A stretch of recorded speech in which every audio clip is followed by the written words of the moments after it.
ეს არის რაღაც სასწაული ფასი. რა ფასია? $23,500.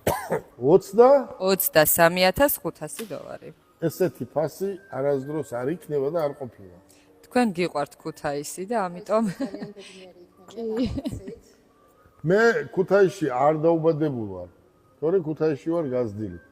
აქედან გამომდინარე, როგორც მთელი საქართველო, რა თქმა უნდა, ქუთაისი სენაკის მერე არის ქუთაისი და მერეა თბილისი. ჩემთვის მეორე არის ქუთაისი. რისი გაკეთება გვინდა? ჩვენ გვინდა რომ ანი ძალიან კარგი გოგო გამოდგა. საქმე უკვე თითქმის შეისწავლა. მას ავტომობილებთან ჰქონდა შეხება და ჩვენ ვიცოდით რომ მას ეს არ გაუჭირდებოდა.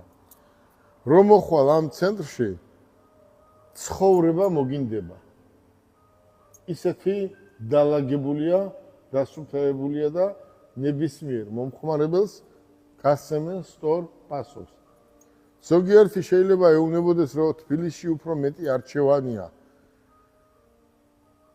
მე მინდა უთხრა ქუთაისის მოსახლეობას, რომ მეტი არჩევანი არ არის. ყველა ავტომობილი აქ არის. პირიქით, აქ უფრო მეტი არჩევანია, ვიდრე ქუთაისში. ქუთაისში არის ისა, ვიდრე თბილისში.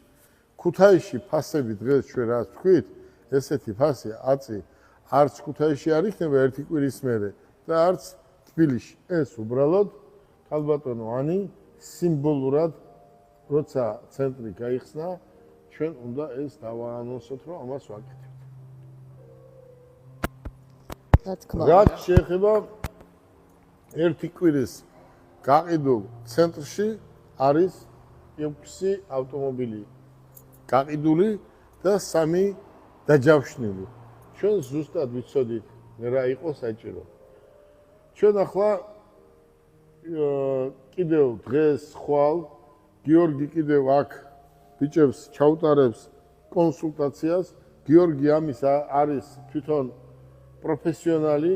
ამ ავტომობილის შემძენი როცა მოდის, ზუსტად უნდა ახსნა თუ რა აქვს ამ ავტომობილს და ეს ანი მიცის, მაგრამ დამატებით გიორგი და დათო უკვე აქ იქნებიან და ამას კიდევ ერთჯერ ამ საკითხს დააყენებენ, რომ თუ რა აქვს ამ მანქანას და როგორ უნდა შევთავაზოთ. ერთი არის, რომ მომხმარებელი ყოველთვის მართალია. მარი, მოდი, თქვენ ბრძანდებოდეთ, ჩვენ ერთ კრუგს დავარტყამთ, კიდევ ვაჩვენებთ მოსახლეობას.